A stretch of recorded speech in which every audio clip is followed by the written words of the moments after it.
Super Bowl. Thank you. You know, you are going to be the first sitting president to attend a Super Bowl. It's a big day for America, always is. What made you want to do it? Well, first of all, I'm very surprised to hear that. I would have assumed many presidents came, but I think just the spirit of the country's taken on a whole new life. I thought it would be a good thing for the country to have the president be at the game. I mean, it's an iconic day. It's an iconic day. It's going to be a great game, two great teams, and let's see what happens. You know, it seems the first days of this administration are like a no-huddle offense. You know, plays going down the field, one after another. There's a long list of things you've already got done in 3 weeks. Big border policy changes, ICE crackdowns on criminals, taking biological men out of women and girls' sports, big energy policy changes. So what's different with you and your administration? The difference between the 45th president and the 47th president? Well, with the 45th, I had tremendous opposition, but I didn't know people, and I didn't have the kind of support that I needed. I put people in office, some really great ones, but I had some that I wouldn't have put. I would have, known better if it were a couple of years later, or if I had a little more experience in D.C. I was a New York person, not a D.C. person. And I had a lot of opposition. I just noticed, I looked on the stage for the recent inauguration, and I'm looking, it's like a who's who of Washington.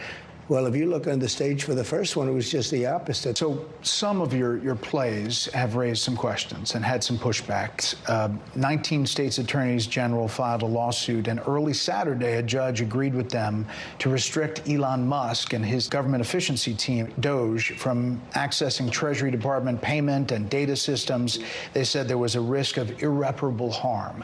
What do you make of that? And does that slow you down on what you want to do? No, I disagree with it 100%. I think it's crazy. And we have to solve the efficiency problem. We have to solve the fraud, waste, abuse, all the things that have gone in the government. You take a look at the USAID, the kind of fraud in there, and you found significant things. Well, we're talking about hundreds of millions of dollars of money that's going to places where it shouldn't be going, where if I read a list, you'd say, this is ridiculous, and you've read the same lists, and there are many that you haven't even seen. It's crazy. It's a big scam. Now, there's some good money, and we can do that through any one of a number. I think I'd rather give it to Marco Rubio over at the State Department. Let him take care of the few good ones. So I don't know if it's kickbacks or what's going on, but the people, look, I ran on this, and the people want me to find it.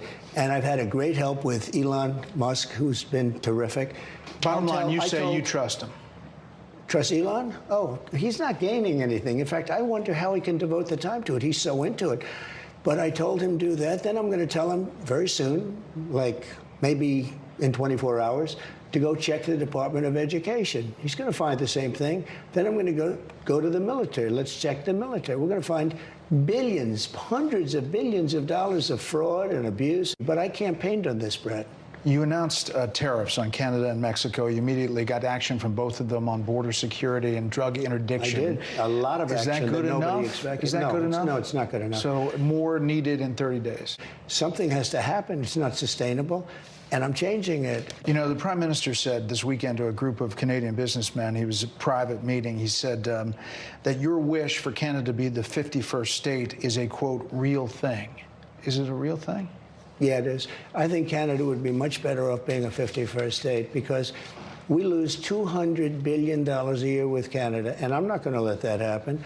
It's too much. Why are we paying $200 billion a year, essentially in subsidy to Canada? Now, if they're a 51st state, I don't mind doing it. You said the tariff is a beautiful word. There are some signs in the markets, consumer confidence, that they're a little jittery.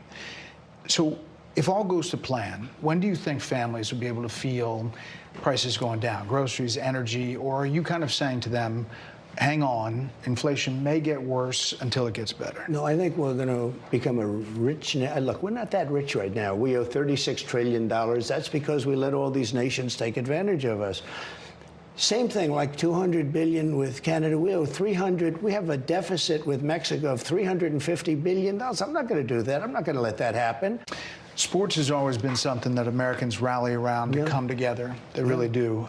You won the popular vote. You won all the swing states. Have you thought about how to try to bring the country together, to reach out or to find common ground? Have you thought about that or how that might go? I'd love to do it. But I would say this. We have to come together But to come together, there's only one thing that's going to do it, and that's massive success. Success will bring the country together, but it's hard. And I say it's hard. I just signed a bill allowing for women not to have to be punished by men in sports. In other words, men are not going to be allowed to play in sports against women. It's ridiculous. You're a sports guy. You're a football fan. Size up these two teams. I'm a big fan of both teams. They're sort of different. In Philadelphia, you have one of the greatest running backs, Saquon. You know, Saquon had an uncle who was a great fighter. And Iran Barkley, his name was. So you have a great running back. You really have a great quarterback. The other team, the quarterback really knows how to win. He is a great, great quarterback. So game prediction? I hate to do it. I just say that I've watched this great quarterback who has, by the way, a phenomenal wife, okay? She's a Trump fan. She's a MAGA fan, so I happen to love her, okay? But she's a great person. I watched her being interviewed. I said, boy, that's pretty good. But she's great, and he's great. I guess you have to say that when a quarterback wins as much as he's won, I have to go with Kansas City.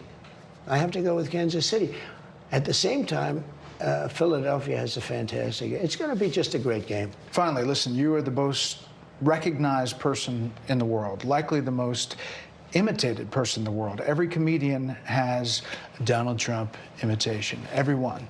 But now you have UFC fighters winning fights, NFL players doing the Trump dance. Yeah. Did you ever think that was going to be a thing? No, I didn't. I mean, we do these rallies. They've always been great, but they got really great. And it's just, I don't know what it is. I try and walk off sometimes without dancing, and I can't. I have to dance because it's just got something special about it. Mr. President, thanks for the time. Thank you very much. Enjoy the game. You can see